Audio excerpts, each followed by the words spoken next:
This video contains news and analysis related to a recent terror attack in Kashmir. The content may include sensitive visuals and discussions that could be distressing to some viewers. Viewer discretion is advised. We strongly condemn all forms of violence and terrorism. The purpose of the content is solely to inform and create awareness based on verified reports.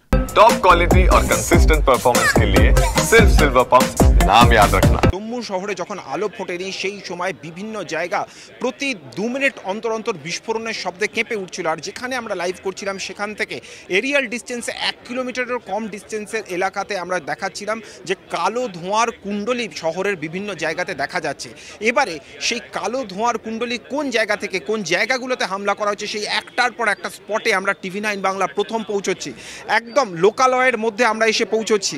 দেখতেই পাচ্ছ ঠিক এই জায়গাতে কিছুক্ষণ আগে হানা হয়েছে। আর তার অভিঘাতে আমরা একটি বাড়ি দেখাচ্ছি যে বাড়ির সামনের অংশ সম্পূর্ণভাবে ভেঙে গিয়েছে এবং দুজনের ইনজিওর্ড হওয়ার খবর পাওয়া যাচ্ছে। একেবারে বেছে বেছে ঘন জনবসতিপূর্ণ যে এলাকাগুলো রয়েছে সেই জায়গাগুলিকে টার্গেট করা হয়েছে। এই জায়গাতে দেখতে পাচ্ছ বাড়ির ওপরের অংশ সম্পূর্ণভাবে ভেঙে গিয়েছে এবং বাড়ির ভেতরে এখনও কয়েকজন রয়েছেন যারা উপরের অংশে যখন হামলা হচ্ছে নিচের তলায় তারা ঘুমিয়েছিলেন বলে আমরা খবর পাচ্ছি। দুজন আহত হয়েছেন, একজনের অবস্থা কিছুটা আশঙ্কাজনক, তাকে ইতিমধ্যেই হাসপাতালে নিয়ে যাওয়া হয়েছে।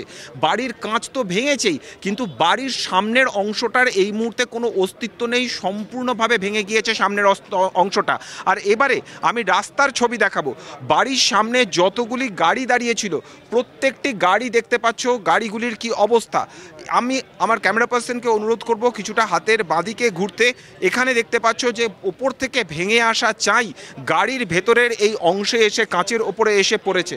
দেখতেই পাচ্ছ অর্থাৎ রাস্তাতেও মানুষ নিরাপদ নয়, নিজের বাড়িতে মানুষ নিরাপদ নয়। এবং এই এলাকার ছবিটা দেখালে পরে বুঝতে পারবে যে অত্যন্ত অভিজাত এবং তার পাশাপাশি ঘন জনবসতিপূর্ণ এলাকা। যে এলাকার আশেপাশে কোথাও কোনো মিলিটারি ইনস্টলেশন নেই, কিন্তু বেছে বেছে এই ধরনের ঘন জনবসতিপূর্ণ এলাকাগুলোকে বাছা হচ্ছে। বাড়ির মধ্যে মন্দিরের মধ্যে একেবারে যখন মানুষ ঘুমন্ত অবস্থায় রয়েছে তখন বাড়ির ভেতরে ড্রোন হামলা করা হচ্ছে, টার্গেট করে করে মিসাইল হামলা করা হচ্ছে, যার অধিকাংশ এয়ার ডিফেন্স সিস্টেমের মাধ্যমে আটকানোর চেষ্টা হচ্ছে এবং আটকানোও হচ্ছে। কিন্তু তার পাশাপাশিও বিচ্ছিন্নভাবে দু একটি ঘটনা ঘটছে। আমরা এই মুহূর্তে দেখতে পাচ্ছি এসডিআরএফের টিম তারা বাড়ির ভেতরে তারা ঢুকছেন এবং বাড়ির ভেতরে কী পরিমাণ ক্ষয়ক্ষতি হয়েছে সেই বিষয়টি তারা অ্যাসেস করার চেষ্টা করছেন।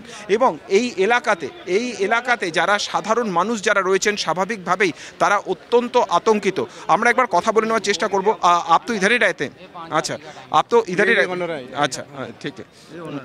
আমরা এখানে একটু কথা বলে নেওয়ার চেষ্টা করব যারা এখানে রয়েছেন, যারা এই জায়গাকার পরিস্থিতি একেবারে সামনে দাঁড়িয়ে দেখেছেন, তাদের সঙ্গে কথা বলার চেষ্টা করব আমরা। इधर क्या हुआ था, कितने बजे हुआ था? वो 5:30 बजे हुआ है मेरे भैया यहाँ पे। अच्छा, हाँ, देखा था आप लोगों ने? नहीं हमने नहीं, तो हम बाद में ही आए हैं, ये सामने है, ये इन्होंने सब कुछ देखा। अच्छा, आप तो इस घर के सामने रहते हैं, तो क्या हुआ था इधर? कि सुबह 5:30 पौने 6 बजे धमाका हुआ, बहुत ज़्यादा धमाका हुआ। हम तो सोए हुए थे, अगर बाहर होते तो नुकसान होता, लेकिन सभी लोग सुबह 5:30 बजे तक तकरीबन लोग सोए हुए थे। उस कारण है कि 1-2 बंदे बाहर थे जो जख्मी हुए हैं, बाकी बच गए सारे तकरीबन।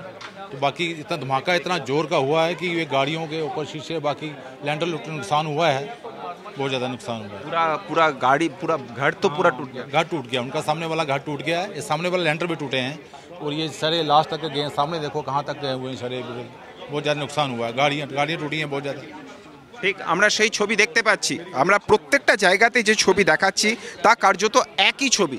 যেখানে হামলা হচ্ছে সেই জায়গার আশেপাশের বাড়িগুলিতেও সেই একইভাবে প্রভাব পড়ছে এবং সেখানে স্প্লিন্টারের আঘাতে সম্পূর্ণভাবে বড় বড় গর্ত হয়ে যাচ্ছে এবং এই বাড়িগুলো স্থায়িত্ব নিয়েও কিন্তু প্রশ্নের জায়গা উঠছে।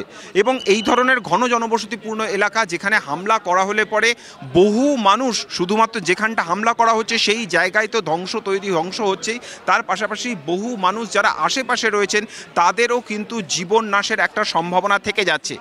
যুদ্ধের ক্ষেত্রে অন্তত মানবিকতার ক্ষেত্রে মানবাধিকারের যে আন্তর্জাতিক নিয়ম রয়েছে সেই অনুযায়ী ঘন জনবসতিপূর্ণ এলাকা সিভিলিয়ান এলাকাতে বোম্বিং করা কখনোই আন্তর্জাতিক ক্ষেত্রে মান্যতা পায় না। কিন্তু আমরা এখানে দেখছি পাকিস্তান যে কাজ করছে এই কাশ্মীরের মাটিতে, তারা বেছে বেছে পুঞ্চ হোক, রাজৌরি হোক, জম্মু হোক বা সাম্বা হোক, প্রত্যেকটা জায়গাতে তারা বেছে বেছে এই জনবসতিপূর্ণ মানুষের ওপরেই তারা হামলা চালাচ্ছেন।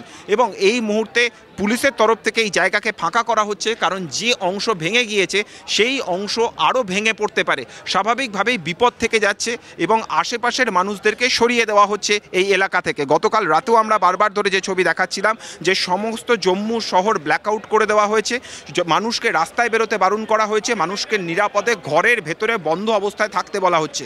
কিন্তু সকালে উঠে যে ছবি আমরা দেখছি সেই বন্ধ ঘরের ভেতরে ঘুমন্ত অবস্থায় পাকিস্তান সেনা তারা ড্রোনের মাধ্যমে, মিসাইলের মাধ্যমে হামলা চালাচ্ছে। মানুষ নিজের ঘরের ভেতরেও কিন্তু মানুষ এখানে শান্তিতে নেই, নিরাপদে নেই।